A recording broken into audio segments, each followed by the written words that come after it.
हमारे आगे बच्चे तुम्हारा मन तो मुश्किल वाली है।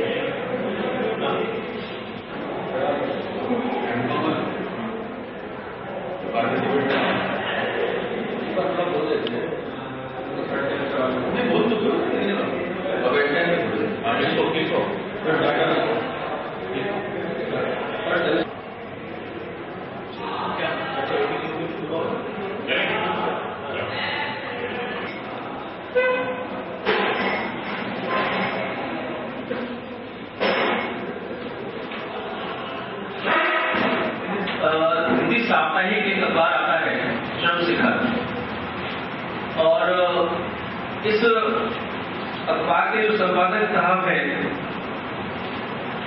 श्री ईश्वर चंद्र गुप्ता जी और श्री सुमन पाल सिंह जी, मैं इनको हार्दिक धन्यवाद देता हूं कि इस आयोजन में इसका जो प्रेरणा और इसकी शुरुआत इनके माध्यम से हो रही है।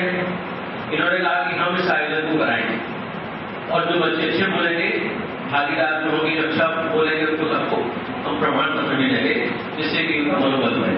तो मैं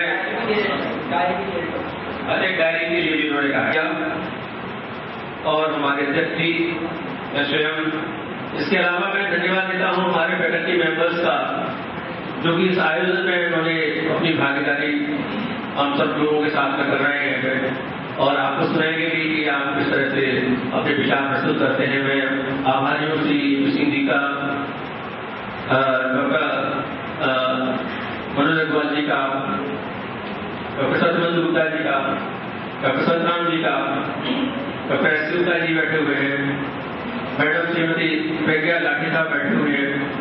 तो इन सबका आभारी हूँ कि अपना जो है कि समय हम बच्चों के पर्सनैलिटी डेवलपमेंट में देने जा रहे हैं। महंगाई आवश्यक है विकास के लिए, तो ये जो विषय है, इसकी जो थीम है, बेसिकली जिन बिंदुओं पर आपको प्रकाश डालना है वो है कि महंगाई क्या होती है, इसके बारे में बताना है, आर्थिक विकास क्या है इसके बारे में बताना है, और ये किस तरह से आर्थिक विकास में अपना योगदान प्रदान करती है इसके बारे में भी आप इसे कोऑर्डिनेट करेंगे, और उसके बाद अपने कुछ कंटेंशन लेंगे, अपने कुछ विचार रखेंगे कि ये बिंदु है जो कि ये सिद्ध करते हैं कि महंगाई जो है आर्थिक विकास को संपन्न करने में, पूर्ण करने में अपनी महंगी योगदान प्रदान करती है।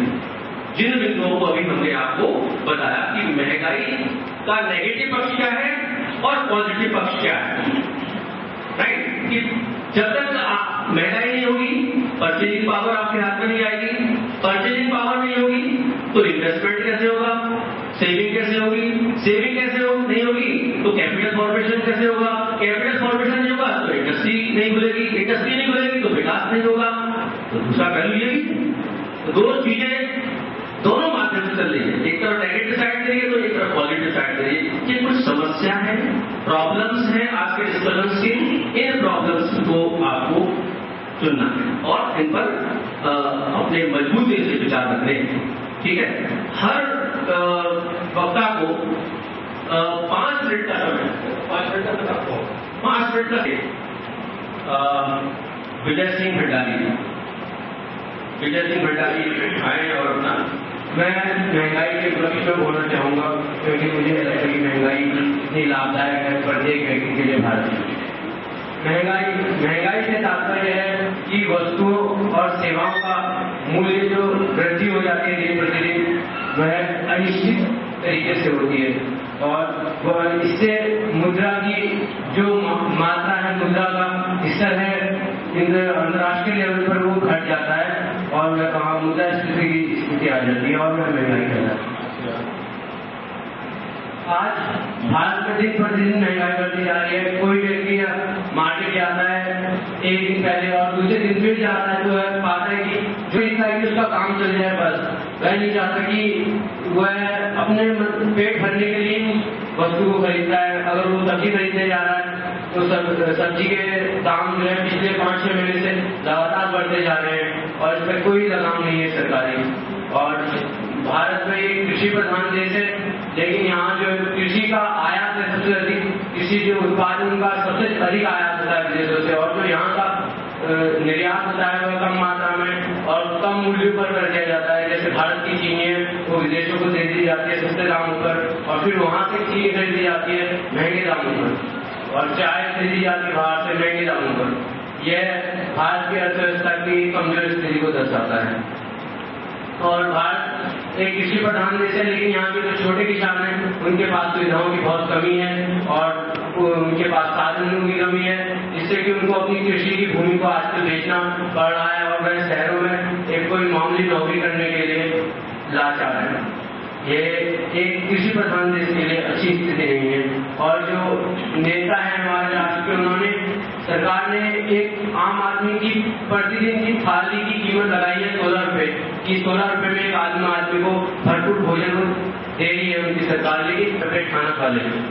महंगाई की वृद्धि से भारत की 3/4 जनसंख्या ऐसी है जो गरीबी रेखा से नीचे है, गरीब है, और जो 1/4 लोग हैं वो चाहते हैं कि FDI आए भारत में, भारत को विदेशी विनिमय भारत में हो, लेकिन उससे जो है भारत का जो आम नागरिक है वह FDI में नहीं जा सकता, मॉल मार्ट में जाकर सब्जी नहीं खरीद सकता, दालें नहीं खरीद सकता, तो सस्ते दामों पर सामान मिल सके और वह आसानी से कर सके।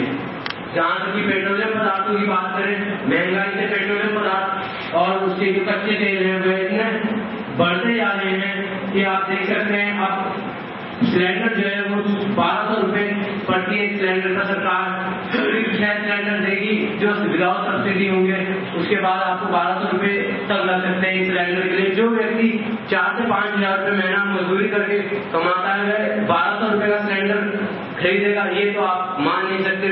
उसका जो जीवन स्तर है वह नीचे जाएगा, वो चूल्हे का प्रयोग करेगा, लकड़ी जलाएगा, कोयले जलाएगा, और हो सकता है कि गोबर के उपले भी पाते, क्योंकि वह सिलेंडर नहीं खरीद सकता, तो उसका जीवन स्तर और नीचे जाएगा। और आप देखते हैं कि भारत में पब्लिक स्कूलों की संख्या ज्यादा है, लेकिन पब्लिक स्कूलों में सिर्फ वह लोग पढ़ते हैं, उन लोगों के बच्चे पढ़ते हैं जिनके पास पैसा है, और जो बाकी शिक्षकों का अभाव और सुविधाओं की कमी देख सकते हैं साफ, जिससे कि आप देखते हैं गरीब का बच्चा सरकारी स्कूल में पढ़ेगा, फिर वह क्या करेगा आगे, उसको आगे उन लोगों से कंपटीशन करना पड़ेगा जिनके पास पैसा है, पब्लिक स्कूलों से पढ़ के आए हैं, और फिर उनको यह भारत की स्थिति को दर्शाता है, अर्थव्यवस्था की कमी को दर्शाता है।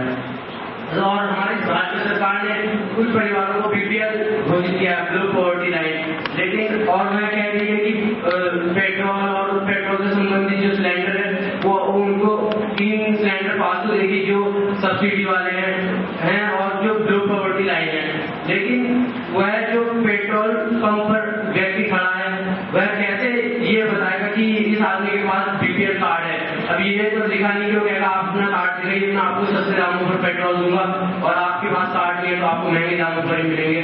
यह भारत की अर्थव्यवस्था को दर्शाता है। और जहाँ तक कि महंगाई से भ्रष्टाचार की बात करूँ तो महंगाई ने भ्रष्टाचार को बढ़ाने में एक बहुत बड़ा योगदान दिया है। भ्रष्टाचार, आज कोई व्यक्ति कम आय पर अगर कहीं काम कर रहा है और उसको पता है उसके परिवार का पालन पोषण इस आय पर नहीं हो सकता, तो ऑटोमेटिकली वो रिश्वत देना शुरू करेगा, भ्रष्टाचार करेगा, जिससे कि वो अपने परिवार का पालन पोषण कर सके, ना चाहते हुए भी वह करेगा। और इस जो लोग महंगाई के कारण गरीब लोग हैं और जो बेरोजगार हैं, महंगाई के कारण मूल्यों में वृद्धि होती जा रही है, लेकिन उनके पास कोई रोजगार नहीं है, तो उनके पास आगे अपराध किस तरह से नेगेटिव रोल अदा करती है। बेटा विपक्ष में आप लोग बोलेंगे ना, विपक्ष में बोले ठीक है, तो इन्होंने विपक्ष में अपने विचार रखे कि महंगाई का रिपरकशन एक आम जनमानस पर किस प्रकार से पड़ता है। सिलेंडर की बात होने लगी, कोई 1000 का सिलेंडर 1200 रुपए का सिलेंडर हो जाएगा, अभी 400 के आसपास का है ना, 450 रुपए का, तो 450 रुपए का कहाँ 1200 रुपए का, तो निश्चित रूप से इसका असर पड़ेगा। ठीक है, अब मैं नेक्स्ट जो कंटेस्टेंट है मिस तनु सिंघल, जो कि एमकॉम पार्ट की छात्रा है, ये अपने विचार पक्ष में फेवर, ये अपने विचार फेवर में प्रस्तुत करेंगे।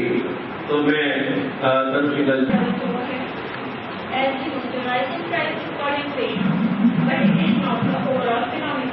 Actually, when too much money is used to prices. Secondly, when a company costs more, it has to increase price to maintain its profit margin. Increased costs can be due to material, wages, or taxes, etc., which means more money in the hands of people and government, and thus more expenditure. There is inflation because people have lot of money. They are ready to pay high for achieve convenience. No doubt that prices are going, but we can see prosperity is also rising. There was a time when a car was a symbol of prosperity. It was considered as well, but now a car is nothing more than a vehicle. For a family of four, it has become a necessity. Even the middle class can afford it easily.